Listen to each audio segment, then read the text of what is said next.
আপনি কোনো কিছু জানেন না অথচ ওই দূষিত পানি বাজারে ছেড়ে দিচ্ছেন। আপনি যেটা করছেন অবৈধ প্রক্রিয়ায় পানি উৎপাদন এবং বিপণন করছেন এবং মানুষের স্বাস্থ্য ঝুঁকি তৈরি করছেন। কোনো কিছুই আপনি মেনটেন করছেন না। আপনি জাস্ট দায়সারাভাবে দূষিত পানি বাজারে দিচ্ছেন। খাবার পানি তো ওই যে ওইভাবে ভরতেছে তো। না না ওটা ক্লিন করছে হুম। অ্যাকচুয়ালি তো ক্লিন মগে করছে করে পানি ভরতেছে। মগে করে দেন ওখানে যে গান আছে গান দিয়ে ক্লিন করে এই জারগুলো কি ফুড গ্রেড প্লাস্টিকের জার? শিওর আপনি? অ্যাকচুয়ালি এগুলো ডিলারদের তো। না, আপনাকে তো নিশ্চিত হতে হবে। আচ্ছা আপনি তো কিছু বলতে পারবেন না আপনার বাবা ঠিক আছে আজকে কি পরিমাণ পানি বের হয়েছে এখান থেকে? কতগুলো জার বের হয়েছে? এই তো ব্যাপারে আপনি পানি সরবরাহ করলেন দেখলাম। জি এগুলো সবকিছু আগেই আপনি যেগুলো সরবরাহ করেছেন আপনি কি নিশ্চিত এইগুলো বিশুদ্ধ ড্রিঙ্কিং ওয়াটার? অ্যাকচুয়ালি হ্যাঁ কখনো কোনো কমপ্লেন্টস আসেনি তো। ডকুমেন্টস দেখাতে পারবেন? কেমিস্ট্রি একটা রিপোর্ট দেখান তো। কেমিস্টের রিপোর্ট এগুলো দেখাতে সবই হবে। বাবার কাছে অ্যাকচুয়ালি এর জন্য আমি just waiting for my father যে বাবা আসলে পরে যান ভিতরে দেখেন, ল্যাবরেটরি রুম দেখান, এখানে প্রোডাকশন সেটা দেখান। ল্যাবরেটরি রুমে ল্যাব রুম নাই? না ল্যাব রুমের জন্য আর কি অ্যাপ্লাই করা হয়েছে তো লাইসেন্সও পান নাই এখনো? লাইসেন্স ট্রেড লাইসেন্স আছে। ট্রেড লাইসেন্স দিয়ে কি আপনি ড্রিঙ্কিং ওয়াটার বিক্রয় করতে পারেন? আপনি পানির মতো একটা স্পর্শকাতর বিষয় উৎপাদন করছেন, বিক্রি করছেন, ডকুমেন্টেশনটা কমপ্লিট করার পরে আপনি শুরু করবেন নাকি আবেদন করেই আপনি শুরু করে দিতে পারবেন? ডকুমেন্টেশন অবভিয়াসলি কমপ্লিট হলেই আমি স্টার্ট তারপরে স্টার্ট করবেন। আপনাদের এখানে কি সেটা কমপ্লিট আছে? আপনার কি মনে হয়? নট দ্যাট মাচ যেগুলো যেগুলো প্রয়োজন সেগুলো অ্যাকচুয়ালি আর হয়ে ওঠে না। এছাড়া তার আগেই আপনারা ব্যবসা করছেন। আপনার প্রথমত বিডিএস 1240 বিএসটিআই এর গুণগত মানের সনদ নিতে হবে। প্রথম কাজ গুণগত মানের সনদ। আপনি কত লিটার বলে বিক্রি করেন জারগুলো? এটা ওনারাই বলে নিয়ে আসে যে 18 লিটার 20 লিটার সো এরকম পরিমাপক কোনো যন্ত্রই নাই। পরিমাপক যন্ত্র থাকবে এবং একটা ক্যালিব্রেশন করা থাকবে বিএসটিআই কর্তৃক, যে এই ওজন পরিমাপক ঠিক আছে। আপনি কোনো কিছু জানেন না অথচ ওই দূষিত পানি বাজারে ছেড়ে দিচ্ছেন। এই কর্মকাণ্ডগুলো যদি অবৈধ হয় আপনি তার সহযোগী। আপনার বাসায় পানি খান? আর আমার বাসার মধ্যবর্তী তো মধ্য করা হয় তো পানি বের করলেন কিভাবে? ওগুলো তো আরো পানি না কি পানি এটা? এটা ইউভি পানি যেটা হ্যাঁ, আমরা বলি ইউভি ইউভি আল্ট্রাভায়োলেট। এটাও তো মেশিনের ভিতরে ফিল্টারিং হতে হয়। এটার অপারেটর আছে?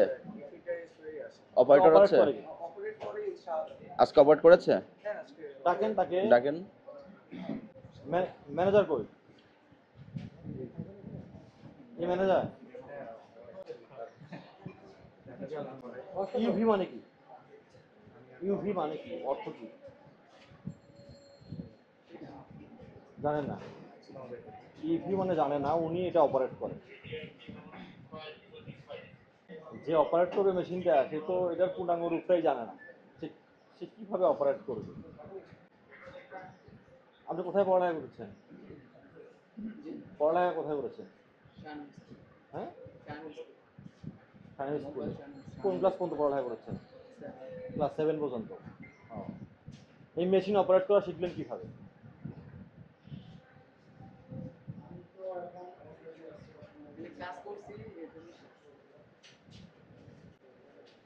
আপনি বুঝতেছেন, আপনার প্রতিষ্ঠানের অবস্থা বুঝতেছেন আপনি? মেশিনে চাপ দেওয়া পানিগুলো কোথায় কোথায় বিক্রি হয়? পানিগুলো ডিলাররা নিয়ে যায় নিয়ে যে বাসা বাড়ি কোনো ডিলারের সাথে আপনার এগ্রিমেন্ট করা আছে? না না এগ্রিমেন্টও নাই কোনো।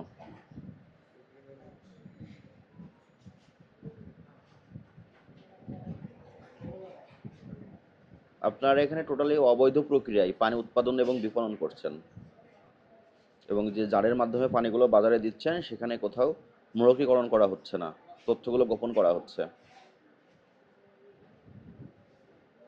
আপনাদের মূল শর্ত, প্রথম শর্ত গুণগত মান নিশ্চিত হয়ে আপনাকে বিপণন করতে হবে। তার জন্য সংশ্লিষ্ট এজেন্সি আছে, তাদের কাছ থেকে লাইসেন্স করতে হবে। সেটা নাই আপনাদের। ট্রেড লাইসেন্সটা দেখান। এবং ড্রিঙ্কিং ওয়াটার প্রোডাকশনের সঙ্গে যে সমস্ত স্টাফ জড়িত আপনার, তাদের কারো কোনো স্বাস্থ্য সনদও নাই। পানিটা আপনি যে পাত্রে ভরছেন সেটা ফুড গ্রেড প্লাস্টিক কিনা সেটাও আপনি জানেন না। এবং এখানে আপনার কোনো কেমিস্ট নাই, কোনো ল্যাবরেটরি নাই। মানে যথাযথ যে প্রোটোকলগুলো আছে পানি উৎপাদনের, সে প্রোটোকল মেনটেন হচ্ছে না। আপনি যেটা করছেন অবৈধ প্রক্রিয়ায় পানি উৎপাদন এবং বিপণন করছেন এবং মানুষের স্বাস্থ্য ঝুঁকি তৈরি করছেন। কোনো কিছুই আপনি মেনটেন করছেন না। আপনি জাস্ট দায়সারাভাবে দূষিত পানি বাজারে দিচ্ছেন। তাও আপনাকে বলেছে যে আপনি এই ত্রুটি বিচ্যুতগুলো সংশোধনমূলক কার্যক্রম গ্রহণ করে আগামী 25/10/24 তারিখের মধ্যে অত্র অফিসকে অবহিত করার জন্য অনুরোধ করা হলো, সেটাও করেন নাই।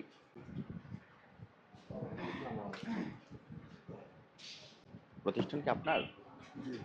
আপনি এটার ওনার? হ্যাঁ। আপনাকে তো 2024 সালে একটা ফাইন্ডিংস দিয়েছিল বিএসটাই, তার প্রেক্ষিতে কি কি ব্যবস্থা নিয়েছেন? ব্যবস্থা ওনারা আমার বলছে যেগুলো নেওয়ার জন্য, হুম। সেগুলো নেওয়ার জন্য একটু খরচের হিসাব হুম। ব্যাংকে আবেদন করছিল নেওয়ার জন্য। আমার সবচেয়ে বড় সমস্যা হচ্ছে আমরা নিরাপদ পানি নিয়ে কথা বলছি। আপনার বিএসটি এর লাইসেন্স দেন। বিএসসির লাইসেন্সটা হয়নি স্যার। বিএস লাইসেন্স হয়নি।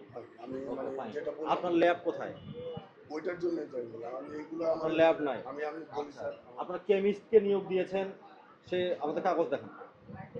কেমিস্টকে যে অ্যাপয়েন্ট করেছেন আপনার প্রতিষ্ঠানের জন্য এই তামজিদ ড্রিঙ্কিং ওয়াটারের জন্য, এই ডকুমেন্টসটা আমাদের দেখান।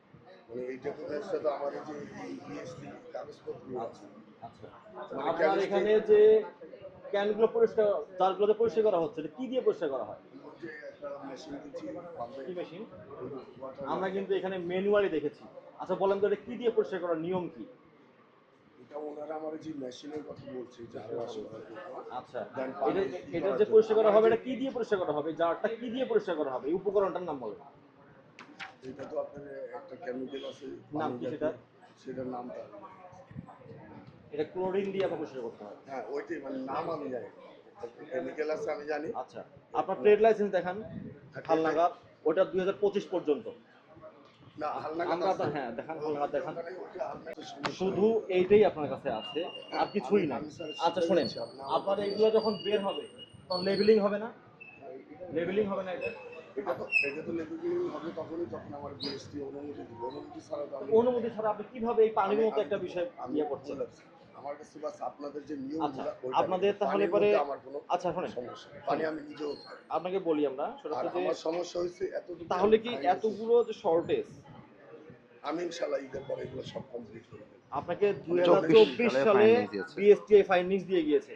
হ্যাঁ এখানে না, কিন্তু 24 না, সব এরপর আরেকটা 24 আর্টে ফাইন্ডিংস দিয়ে Last গিয়েছে। আমি আপনি অফিসের এখানে আগে কথা এখন বলছি। পর্যন্ত একটাও এখনো করেন নাই। না আমি স্যার আপনার যদি সদিচ্ছা থাকতো আমার তাহলে সব আপনি ইচ্ছা আছে আমার শুনে 24 28/8/2024 2025 ওনার একটা হ্যাঁ ফাইনাল করছে 25 এসে ফাইন্ডিংস আমি করে একটা ফাইন করেছে, ফাইন করেছে। কত টাকা ফাইন আচ্ছা, করেছে? 50,000 টাকা ফাইন একই অপরাধে। আপনি কি বৈধ সিএম লাইসেন্স ব্যতীত ড্রিঙ্কিং ওয়াটার উৎপাদন, বিপণন, বিক্রয় করতে পারবেন? না বৈধ লাইসেন্স পারবেন কিনা? না সেটা করছেন তো- কেন তাহলে? এটা এখন করতেছে আমি অবৈধভাবে করছেন, হ্যাঁ এটা বন্ধ করে দেন। আমাকে একটা চ্যালেঞ্জ দেন স্যার আমি কেন বললাম, আপনাকে- আচ্ছা, আপনি এই অপরাধগুলো স্বীকার করেন কিনা? এই দেখেন এখানে 12টা ফাইন্ডিংস আছে, আপনাদের সামনে আমার স্বীকার করতেই হবে আপনি এটা স্বীকার করেন, আমার তাই তো? একটা ভুল থাকলেও ভুল 10টা ভুল থাকলেও থাকলেও ভুল। ভুল, রাইট। আমার সৎ ইচ্ছা আছে, তাহলে আমার পরে সবচেয়ে বড় ভোক্তা অধিকার ভয়- সংরক্ষণ আইনের 43 ধারা অবৈধ প্রক্রিয়া পণ্য উৎপাদন বা প্রক্রিয়াকরণ, এটা আপনি স্বীকার করছেন যে এটা অবৈধ প্রক্রিয়া হচ্ছে, হ্যাঁ, যেহেতু যথাযথ মেনটেন করা যেহেতু হচ্ছে আমার না। মেনটেন করা হচ্ছে অথবা প্রতিশ্রুত পণ্য বা সেবা যথাযথভাবে বিক্রয় বা সরবরাহ না করা, এজন্য কিন্তু আপনাকে অনূর্ধ্ব 1 বছরের কারাদণ্ড 45 ধারায় এবং 43 ধারায় কিন্তু আপনাকে 2 বছর পর্যন্ত কারাদণ্ড দেওয়া যাবে। আপনাকে একটি ধারায় 1 লক্ষ টাকা এবং আরেকটি ধারায় 50,000 টাকা অর্থদণ্ড দেওয়া যাবে, বা উভয় দণ্ড দেওয়া যাবে। এদের আমাকে একটা কিছু দিয়ে জানা শেষ হয়ে যায়। হ্যাঁ, আমি বিদেশে ছিলাম ওখান থেকে আইসা আমি বাড়িঘর বিক্রি করে আমি এই প্রতিষ্ঠান আপনি যে দূষিত পানি বাজারে দিচ্ছেন, পানিতে কোনো প্রক্রিয়া অনুসরণ করবেন না, পানি নিয়ে আসবেন, পানি লেবেলিং করবেন, আপনি পানি দিয়ে আপনাদের দেবেন। লেভেল আপনাদের আইন যেগুলো হুম। প্যাকেজিং করা এটাই ছাড়া আমার পানিতে কোনো আমি একটা কাজ করাইছি 1.5 লক্ষ টাকা খরচ করে যেটা নাকি আমার আরো পানিটা ছিল 3,000 আপনার তো ল্যাবরেটরি নেই, আপনি কিভাবে বুঝলেন এটা কেমিস্ট না, দূষিত এটা পানি? পরীক্ষা করে আপনাকে রিপোর্ট দিবে, তারপরে আপনার হ্যাঁ যে জিনিস বের হবে। আমি এখন এখানে করতে গেলে যে টাকাগুলো লাগবে আমি টাকা নেই আমি ব্যাংকে আবেদন করছি ঈদের পরে আমি টাকাগুলো পাবো দেন আমি করতে আমার ইচ্ছা সদ ইচ্ছা আমার এখানে অনেক ইনভেস্ট করে আমার অনেক কিস্তি নেওয়া আছে কারখানা আমি 2 বছরে দাঁড়া করা আপনাকে তো 24 সালেই বলে দিয়েছে বৈধ সিএম লাইসেন্স ব্যতীত আপনি উৎপাদনই করতে পারবেন না, তারপর সমানে করে যাচ্ছেন। স্যার আচ্ছা, আপনাদের ইচ্ছা আপনাকে এই ফাইন্যান্সগুলো তো আপনাদের দিলাম, এটা তো ঠিক আছে, আর তো ভুল তো স্বীকার করেন। হ্যাঁ, আমি কিন্তু ভাড়ায় শোনেন আমি আপনাকে বলি, নিজস্ব সম্পত্তিতে 43 ধারায় আপনাকে স্যার, 50,000 টাকা দাঁড়ান এবং 45 ধারায় আপনাকে 50,000 টাকা, মোট 1 লক্ষ টাকা জরিমানা করা হবে। আমার ব্যাংকে আছে আর কোনো কথা বলবেন না। আপনাকে জরিমানা করা হয়েছে, ওখানে আপনি সাইন করে অর্থদণ্ড পরিশোধ করেন এবং অন্যান্য যে ক্রাইটেরিয়াগুলো আছে এগুলো আমি ফুলফিল করবো, করার আমার পরে ইচ্ছা আছে। তারপরে আপনি ওপেন করবেন। সত্যি করে আমার ইচ্ছা আছে, আমার এটা আমার তার আগে আপনি ওপেন করবেন না, আপনি এগুলো ফুলফিল করে আপনি ওপেন করবেন, আর এখন জরিমানার অর্থ দিয়ে দেন। ভ্যানগুলো সব ভিতরে নিয়ে নেন, কোনো পানি আর উৎপাদন হবে না লাইসেন্স ব্যতীত।